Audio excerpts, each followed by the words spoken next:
el libro de Segunda de Samuel. Mira el video de Primera de Samuel, donde presentamos a los tres personajes principales del libro: Samuel, Saúl y David. Y también el diseño literario del libro, que primero presentó a Samuel y luego trazó el ascenso y la caída del rey Saúl en contraste con el ascenso del rey David. Segunda de Samuel nos cuenta la historia de David como rey de Israel, y en dos movimientos. Hay una temporada de éxito y bendición, seguido de un gran fracaso moral y sus tristes consecuencias.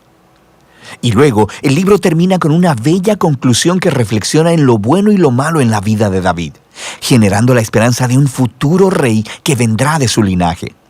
Así que Segunda de Samuel continúa después de la muerte de Saúl, y David sorprende a todos componiendo un largo poema en donde lamenta la muerte del mismo hombre que intentó asesinarlo. Una vez más, el autor está presentando la humildad y la compasión de David. Él es un hombre que lamenta la muerte de incluso sus propios enemigos. Después de esto, David experimenta una temporada de éxito y bendición de Dios. Todas las tribus de Israel vienen delante de David y le piden que unifique todas las tribus como su rey. Así que lo primero que David hace como rey es ir a la ciudad de Jerusalén y conquistarla, y la establece como la ciudad capital de Israel, y le pone el nombre de Sión. Y a partir de ahí, David continúa y gana muchas batallas y expande el territorio de Israel.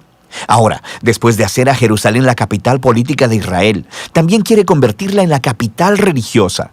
Así que hace que el arca del pacto sea trasladada a la ciudad. Y luego, en 2 de Samuel 7, él le dice a Dios que como Israel ya tiene un hogar permanente, él piensa que la presencia de Dios también debería tener una casa permanente. Así que pregunta si puede construir un templo para el Dios de Israel. Pero Dios le dice a David: gracias por pensarlo, pero más bien yo te construiré una casa, una dinastía. Ahora, 2 de Samuel 7 es un capítulo clave para entender la narrativa de toda la Biblia. Porque aquí Dios le hace una promesa a David que de su descendencia como rey vendrá un rey que construirá el templo de Dios aquí en la tierra y establecerá un reino eterno. Y esta es la promesa mesiánica a David que se retoma y desarrolla en el libro de Salmos y también en los libros de los profetas. Y este rey se conecta con la promesa de Dios a Abraham. El futuro reino mesiánico será la manera en que Dios traerá su bendición a todas las naciones. Y es aquí, en medio de toda esta bendición divina, que las cosas salen horriblemente mal. David comete un error fatal, no fatal para él, sino para un hombre llamado Urías, uno de los mejores soldados de David. Desde su terraza, David mira a Betsabé, la mujer de Urías, tomando un baño. David la busca, se acuesta con ella y la embaraza. Y luego trata de encubrir todo, asesinando a Urías y casándose con ella. Es simplemente horrible. Así que cuando David es confrontado por el profeta Natán acerca de todo esto, él inmediatamente reconoce todo lo que ha hecho. Es quebrantado, se arrepiente y pide perdón a Dios, y Dios lo perdona. Pero Dios no quita las consecuencias de las decisiones de David. Y así como resultado de su horrible elección, la familia de David, su reino, se desmorona. Y eso hace de esta sección una historia trágica como la de la caída de Saúl.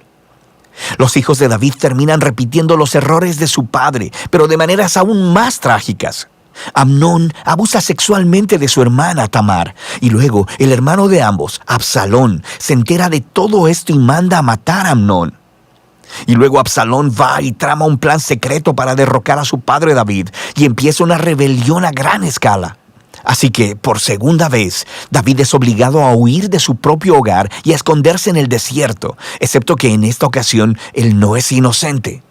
La rebelión termina cuando el hijo de David es asesinado, y eso rompe el corazón de David. Y una vez más, él se lamenta acerca del hombre que intentó asesinarlo. En los últimos días de David, lo encontramos de vuelta en el trono, pero como un hombre quebrantado.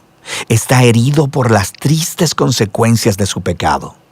El libro concluye con un bello epílogo con historias que están en orden cronológico, pero tienen un diseño literario simétrico realmente genial. El par externo de historias vienen del reino temprano de David y comparan los fracasos de Saúl y los de David, y cómo ambos lastimaron a otras personas por sus malas decisiones. El par interno de historias son sobre David y su grupo de hombres valientes que fueron a luchar contra los filisteos. Y lo interesante es que ambas secciones tienen una historia de la debilidad de David en batalla. Así que, en contraste con las historias victoriosas de David de los capítulos 1 al 9, aquí vemos a un David vulnerable que depende de la ayuda de otros. El centro del epílogo tiene 2 poemas que funcionan como memorias, y David reflexiona en su vida. Y él recuerda los tiempos donde Dios en su gracia lo rescató del peligro. Y él mira estos como momentos en los que Dios fue fiel a su promesa de pacto hacia él y su familia. Ambos poemas concluyen al recordar la esperanza de la promesa de Dios de un rey venidero que establecerá ese reino eterno. Ahora, estos poemas y la promesa de Dios están conectados al poema de Ana al principio del libro. Y así, estos pasajes claves del principio, los del centro y los del final del libro, unifican todos los temas del libro.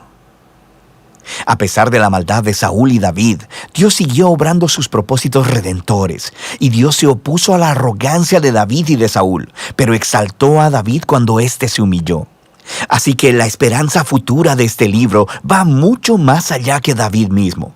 Mira hacia el futuro, al rey mesiánico, que un día traerá el reino y la bendición de Dios a todas las naciones. Y de eso se trata el libro de Samuel.